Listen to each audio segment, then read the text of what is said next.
Teacher talking sports with those who do how we live. And as we get ready to enter free agency, we've seen a lot of team options or player options or mutual options get picked up or declined.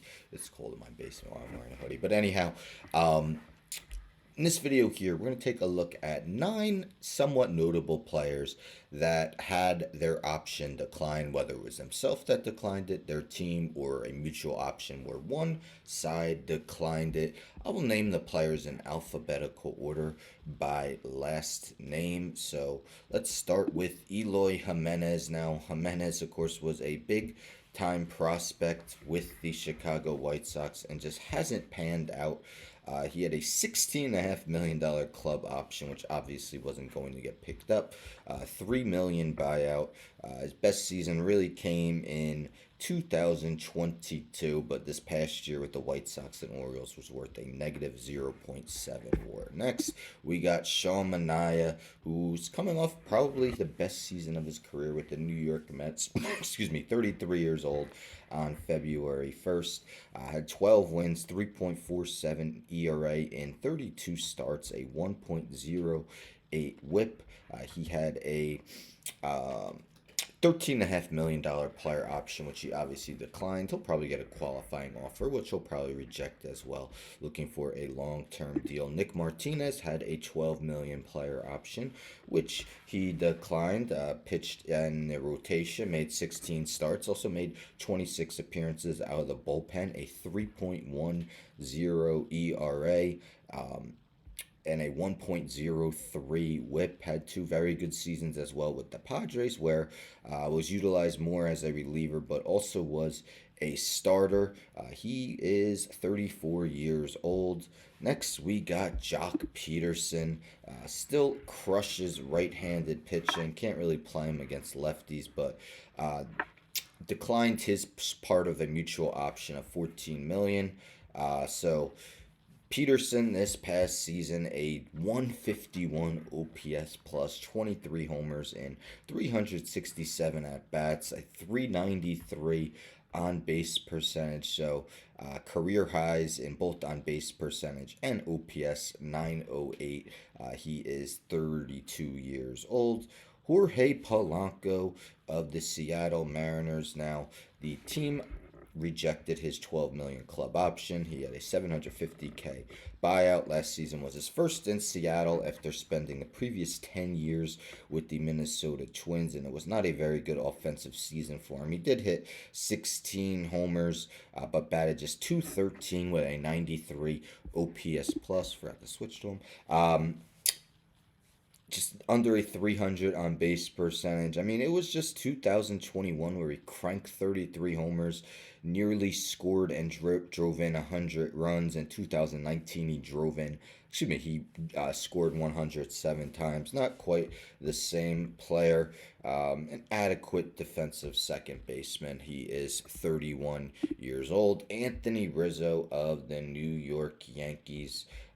Rizzo, kind of a disappointing year where he was hurt for much of it. 17 million club option decline. Got a 6 million buyout this year. Hit just 228 in his 92 games with just 8 home runs. I mean, his first full season with the Yankees only batted .224, but hit 32 homers. He had 4 straight 30 homer seasons from 2014 to 2017. Beloved member of Cubs Nation. Hasn't quite had as much success with the Yankees as he begins to get older. He is 35 years old. An ageless relief pitcher, that is David Robertson. Robertson had a $7 million mutual option that he declined, $1.5 million buyout.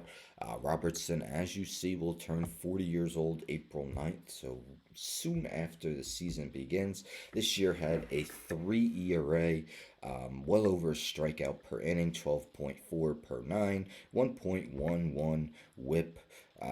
This is a guy who has a career 2.91 ERA over 16 seasons, 177 saves. Always been a reliable part of teams' bullpens, and again, doesn't seem like his skills are declining. He struggled last year after joining the Marlins, but that was after a wonderful start with the Mets. Gary Sanchez, everyone thought he'd be the future of the Yankees at catcher. Of course, that didn't fully work out. He had an $11 million mutual option declined by the Brewers. $4 million buyout. This season, he played in 89 games, batted just 220, did hit 11 home runs, 93 OPS plus. Uh, we thought he would be the future. Hit 33 homers in 2017, 34 in 2019. Arguably the best slugging catcher in the game at the time.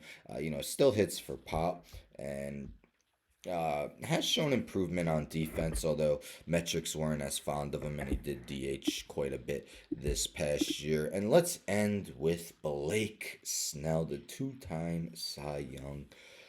He had a $30 million player option. He declined. We remember last year he stayed in free agency seemingly forever, one of those Scott Boras guys that waited long to sign.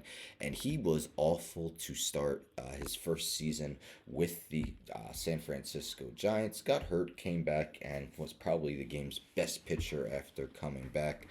Turns 32 on December 4th. All in all, 20 starts, 3.12 ERA, 12 and a half strikeouts per nine, 1.05 whip. Even the walks declined 3.8 per nine innings compared to 5 last year when he won NL Cy Young with the San Diego Padres. So yes, 9 notable players who are joining free agency after their options were declined. Let me know in the comments which of these guys could play a huge role for their team next season. Blake Snell for a two-time Cy Young does seem awful risky, but man, if he's on, someone's getting a great pitcher. Anyhow, don't forget to subscribe. Tell a friend, tell a friend, tell a friend to subscribe. Like the video, share the video, hit the bell for notifications. I'm out.